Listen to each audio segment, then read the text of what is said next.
fears made to praise. Savior, there is nothing like your freedom. Dancing with the hope of heaven, where all my fears made to praise. All I want, more of you and less of me. All I want, living in your victory. All I want, let your glory fill this place.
Welcome to Story Lab. This week we're talking about responsibility while we take a look at the story of your very own superpower, words!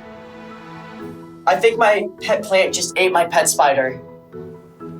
Uh-oh.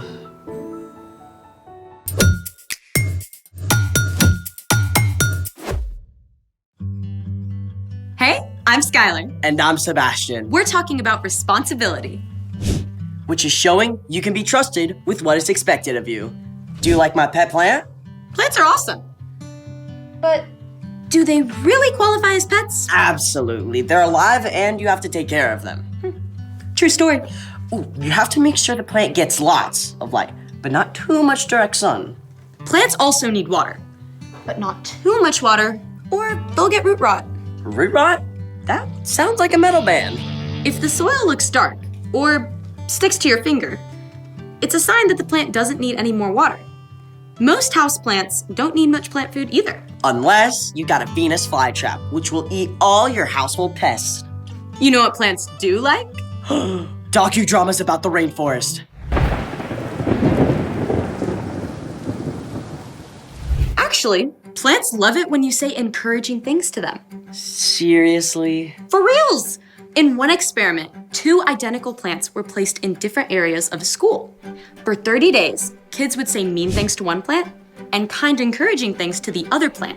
And this is what happened. Oh, you're such a sweet little vicious plant, are you?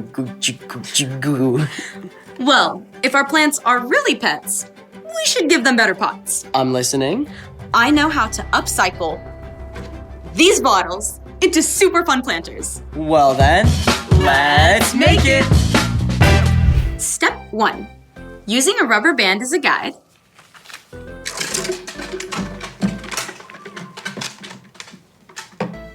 use your dry erase marker to draw a circle around your bottle.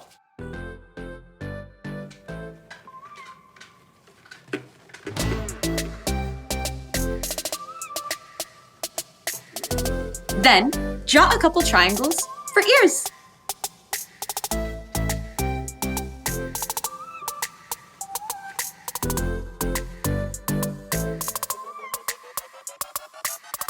Step 2.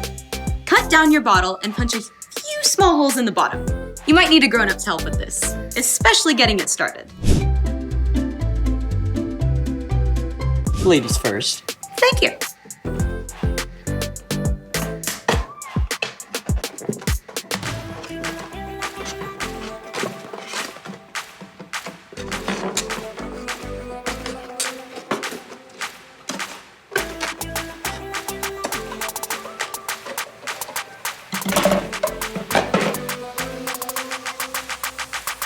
Step 3. Paint! You'll need acrylic paint for this part.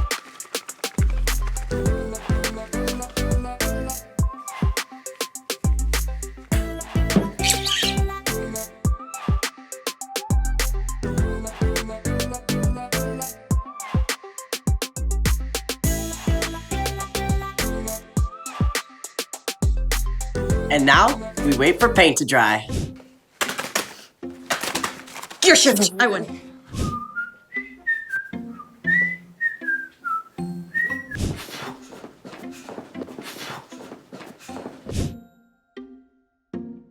Finally!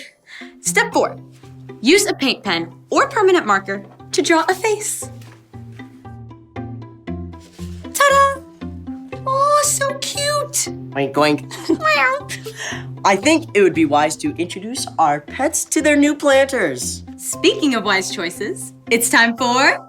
The story before the story. Today, we're in the book of Ephesians. Ephesians is one of 21 letters in the New Testament.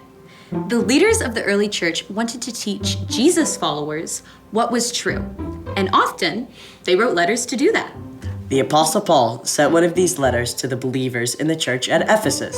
Paul had visited Ephesus on his 3rd missionary journey to tell people about Jesus. The people in Ephesus worshipped false gods, but Paul spent nearly 3 years starting a brand new baby church there. When Paul had to leave after a riot broke out, he knew the Jesus followers still had a lot to learn. So, a few years later, Paul wrote a letter to encourage the Ephesians. Which is where our story starts. Take it away. Hey everyone, I'm Padma. After Paul left Ephesus, he continued to tell people about Jesus, but a few years later, he was arrested. Paul didn't let being under house arrest stop him, though. He used that time to write letters of encouragement, including his famous letter to the believers in Ephesus. I am sending this letter to you, God's holy people in Ephesus. Because you belong to Christ Jesus, you are faithful. Paul went on to remind the Ephesians how God had chosen them to belong to Jesus and how that should give them amazing hope. In the second part of the letter, he wrote about the ways that following Jesus could show up in their everyday lives, like in the way they spoke to each other. Okay, make sure to get this down.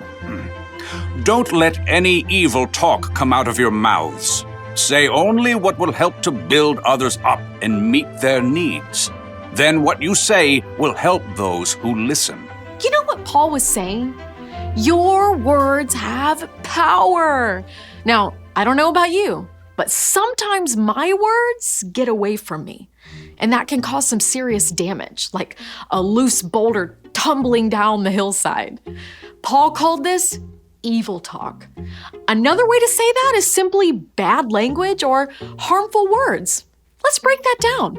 The obvious one is bad words. That's any language that doesn't honor God's name or words your grown-ups have told you are inappropriate. But harmful words can be a lot sneakier than that. For instance, when you grumble or complain, you make everyone around you miserable. Another kind of harmful words is gossip.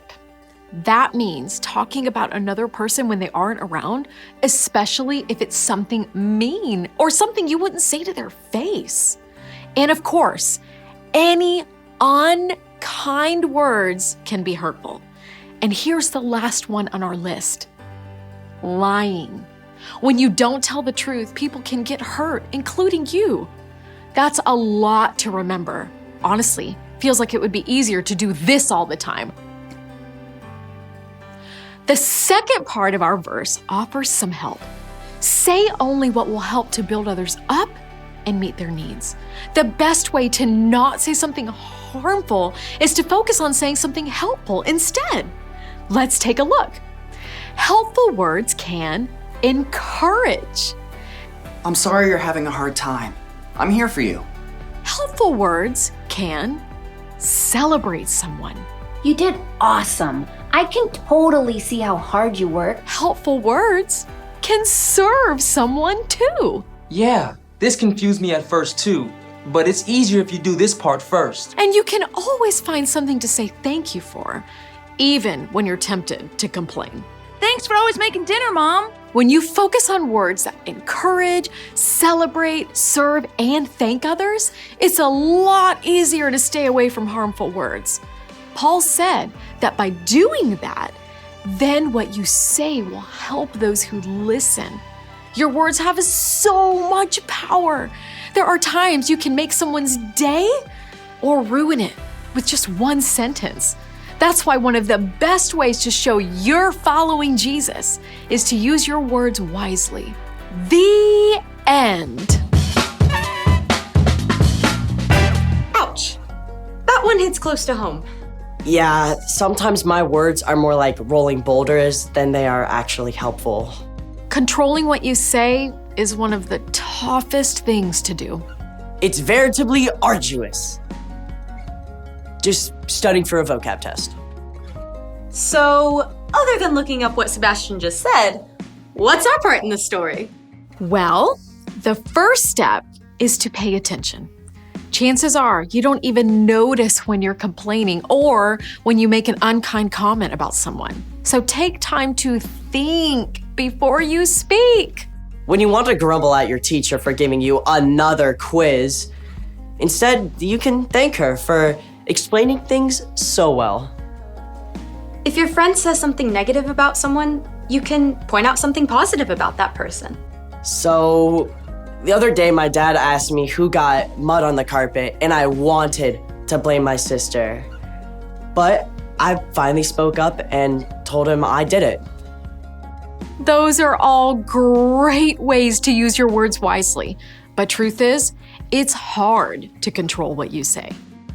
If you're trying to do it on your own, it's gonna be tough. Exactly. That's why we need Jesus. When you follow Jesus, God sends the Holy Spirit to guide us. We can ask for help anytime we're tempted to use harmful words. How superlative! Translation? That's awesome. I think you've got it. See you next time. Bye. So here's the thing. Use your words wisely. I feel like our pet plants are happy about their potting upgrade. They'll be even happier if we say nice stuff to them. Thanks for joining us in the Story Lab. See you next time. You're the best digestion. You are so cute. Entire plant You know, kingdom. I really love your So hair. good. Did you do something different with